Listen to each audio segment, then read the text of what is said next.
Break के बाद बात करते हैं खेलो इंडिया विंटर गेम्स की। खेलो इंडिया विंटर गेम्स में आइस हॉकी ने हर किसी का ध्यान अपनी ओर आकर्षित किया है। आइस हॉकी से जुड़े खिलाड़ी देश में विंटर गेम्स को आगे बढ़ाने में खेलो इंडिया विंटर गेम्स को एक अहम कड़ी मानते हैं। आइस हॉकी के खिलाड़ियों से खास बात की हमारे संवाददाता अभिषेक प्रसाद ने। देश की सुरक्षा करने वाले ये जवान आज खेलो इंडिया विंटर गेम्स में आइस हॉकी में अपनी जोश और हुनर का जज्बा दे रहे हैं। हमारे साथ मौजूद है भारतीय आर्मी के आइस हॉकी खिलाड़ी। आइए इनसे बात करते हैं और जानते हैं इनके ज़िंदगी के कुछ अनसुने पहलू। कितना बड़ा इनिशिएटिव है गवर्नमेंट ऑफ इंडिया का और खेलो इंडिया विंटर गेम्स का कि इस जो मुहिम है उसको और आगे बढ़ाया जाए। हम इसके लिए बहुत बहुत शुक्रगुजार है क्योंकि हम चाहते हैं कि ये विंटर स्पोर्ट्स को भी और ज़्यादा महत्व मिले ताकि आइस हॉकी जैसे गेम्स हम विंटर गेम्स में compete करके इंडिया का जो भी झंडा है और ऊंचा ले रहा है। आपने जो एशियन विंटर गेम्स हर्बिन में हुआ था वहाँ पे खेला, मकाओ के अगेंस्ट जीता भी था, तो वहाँ का जो खेल है, वहाँ का जो एक्सपोजर है, ट्रेनिंग है, उनसे आपने क्या अंतर पाया, वहाँ क्या सीखा और यहाँ पे उसके बारे में थोड़ा बताएं। वहाँ का और यहाँ का गेम में बहुत अंतर है। सबसे पहले तो हमें वहाँ खेलने के लिए मिला बहुत ही बड़ी बात है, मतलब नेचुरल आइस में। तो यहाँ पर अभी खेलो इंडिया ने ये हमें मौका दिया है कि यहाँ पे कैसे खेलना है, उसी लेवल पे अभी यहाँ पे भी मैच चल रहा है।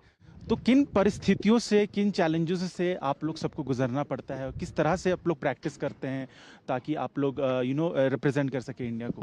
जब हम खेलते थे उस टाइम तो ये मतलब आइस नेचुरल आइस ही था, तो इसको बनाना और इसको हमने खुद साफ़ करना, झाड़ू लगा के या पानी छिड़का के हम खुद बनाते थे, फिर खेलते भी थे इतना ठंड में।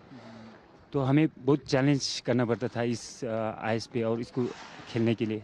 आर्टिफिशियल रिंग भी बना अपने यहाँ पे, एक देहरादून में भी बना है। तो बहुत अपॉर्चुनिटी है कि सभी टीम को, सभी इंडियंस को कि ये गेम जो अभी आगे बढ़ रहा है। सर, आप कैप्टन हैं इस टीम के और आपने इंडिया को भी रिप्रेजेंट किया है, तो किस तरह से आप अपनी टीम को लीड करते हैं, क्या क्या बताते हैं?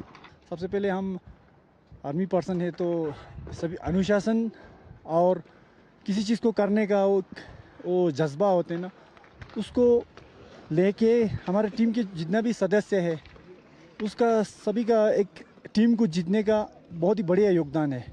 तो ये थे तमाम इंडियन आर्मी के जवान जो कि यहाँ पे आइस हॉकी खेल रहे हैं खेलो इंडिया विंटर गेम्स में, और इनके जज्बा आप देख सकते हैं कितने जोश और हुनर के साथ यहाँ पे हैं और दिखा रहे हैं कि किस तरह से ये देश को भी रिप्रेजेंट कर रहे हैं और खेलों में भी भारत का जो झंडा है, खेलों में भी भारत का जो झंडा है वो लहरा रहे हैं। कैमरामैन जगमोहन प्रधान के साथ अभिषेक प्रसाद, डीडी न्यूज़, लेह। स्केटिंग का सबसे खूबसूरत और तकनीकी रूप से मुश्किल Olympic winter sport figure skating ने इस बार खेलो इंडिया विंटर गेम्स में डेब्यू किया। खेल भावना और कलात्मक हाव भाव के साथ खेले जाने वाले इस खेल ने उन युवा भारतीय स्केटर्स के लिए नए रास्ते खोल दिए हैं जो फिगर स्केटिंग में अंतर्राष्ट्रीय स्तर पर अपनी पहचान बनाना चाहते हैं।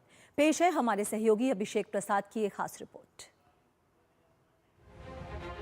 अपने खेल कौशल और कलात्मक हाव भाव के मेल के लिए जाने जाने वाली फिगर स्केटिंग विंटर गेम्स में हिस्सा लेने वाले भारतीय खिलाड़ियों के लिए नए रास्ते खोल रही है। फिगर स्केटिंग एक ओलंपिक विंटर स्पोर्ट्स है जो पावर, बैलेंस, फ्लेक्सिबिलिटी, स्पीड और कलात्मकता का मिश्रण है। एथलीट बर्फीली सतह पर संगीत की धुन पर कोरियोग्राफ किए गए रूटीन परफॉर्म करते हैं जिसमें कई तकनीकी और कलात्मक तत्व दिखाए जाते हैं। इनमें एक्सेल, लूट्स और फ्लिप जैसी ऊंची छलांगे, साथ ही स्पिन, फुटवर्क और स्टेप सीक्वेंस शामिल हैं, जिनके लिए खिलाड़ियों को कठिन प्रशिक्षण की जरूरत होती है।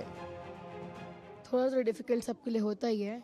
टेक्निक्स डिफरेंट हो जाती हैं, इसमें एजेस आ जाते हैं, स्पिन्स अलग हो जाती हैं, इस सब में मतलब पूरा गेम ही थोड़ा डिफरेंट हो जाता है। चीज़ें सेम होती हैं, टेक्निक्स डिफरेंट हो जाती हैं। फिगर स्केटिंग के लिए सारी चीज़ें ही इम्पॉर्टेंट होती हैं, जो आप बोलो वही चाहिए होता है। अगर जंप्स के लिए तो आपकी जंप हाई होनी चाहिए, आपको फ्लेक्सिबिलिटी होनी चाहिए, आपका बैलेंस होना चाहिए। स्पिन तो उसमें आपका कोऑर्डिनेशन होना चाहिए, आपका नॉर्मल सब कुछ होना चाहिए।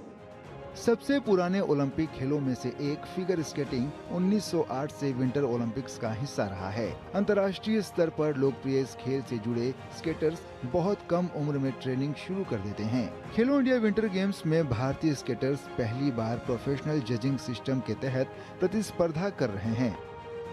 जो फिगर स्केटिंग हमारी होती है उसके जो स्केट्स होते हैं वो एक पतली सी ब्लेड होती है जिसमें हमें सारे अपनी बैलेंसेस एंड एलिमेंट्स करने होते हैं। हमारे पास जंप्स होते हैं और स्पिन्स होते हैं जिसमें जो